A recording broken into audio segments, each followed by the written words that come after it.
We just ran an awesome session on reducing stress, how meditation can change your life. And so, what I really wanted to emphasize about this conversation is what the people got out of it. We ran through exploring how much experience people had with meditation, how confident they felt with meditating, and also how much stress they had in their life. We explored what causes most people stress. For most of the participants, it was their work or their career or making sure they have enough money while they're between jobs and being able to get by.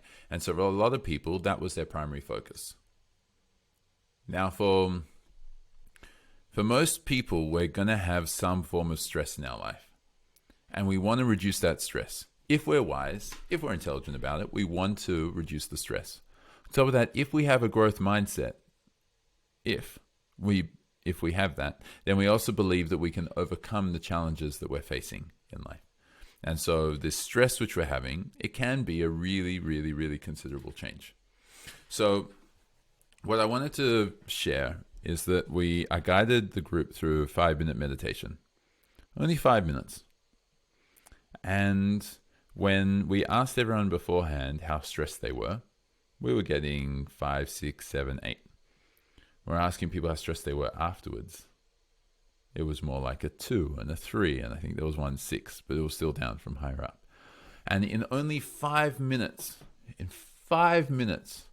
the amount of stress which they had reduced.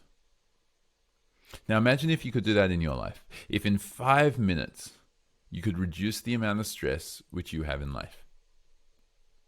5 minutes, that's all it takes. Now imagine what you'd then be able to do with 10 minutes or 15 or 20 minutes, or maybe even 2 hours, by incorporating a meditation practice into your life. Now we spoke about how there are monks out there who have done 20,000 to 30,000 hours of meditation in their life. 20 to 30,000 hours, that's decades, with a few hours a day. And they still call it a practice. You ask a marathon runner, like a professional marathon runner, they're running, the vast majority of running they do is still practice. You're practicing something in order to get the benefits from it. So the marathon runner, it's to be able to run a faster marathon. They're practicing to be able to do that.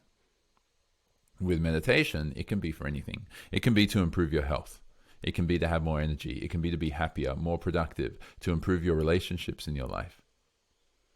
It can just be simply to reduce your stress, or it can be for everything else which comes by reducing stress and frustration and anger and annoyance. And the main way that happens is as a result of changing our perception. We shift our perception and then we shift our experience of life. Our perception of our experience will define our experience of life. You can be sitting down next to a pool, nice and relaxed, and it's a beautiful day and you're on holiday and you're just sitting down with your eyes closed and you're relaxed.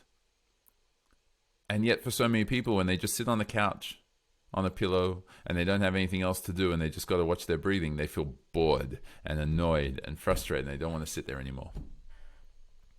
So you can change your experience of life by reducing the amount of stress you have and reducing the frustration and anger and all the negative emotions by incorporating a meditation practice into your life.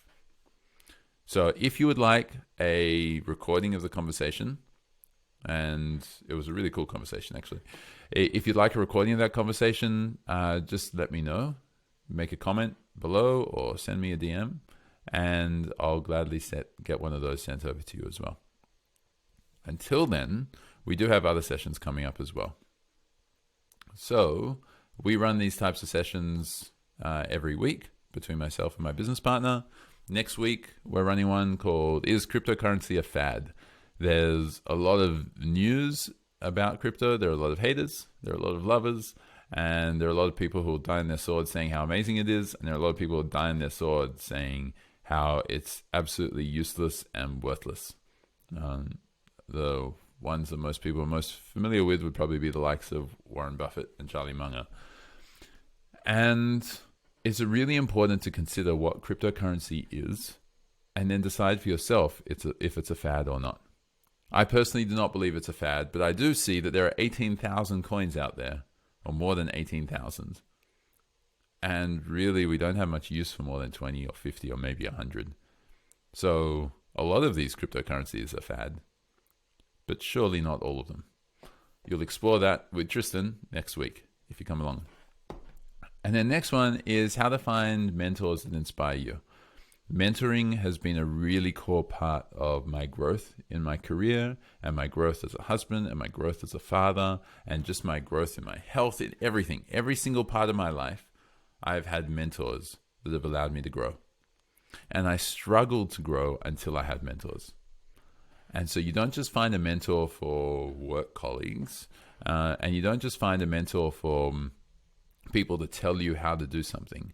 You find a mentor to enjoy your work more, or to get better at what you're doing, or to find something better that would be even more suitable for you. That's why you find mentors. So I hope to see you at some of those events in the future. And until next time, hopefully you can start incorporating some mindfulness and some meditation in your life. It will take a while until you see the real benefits from it. But if you're lucky, you'll find some benefits really quick and really early on.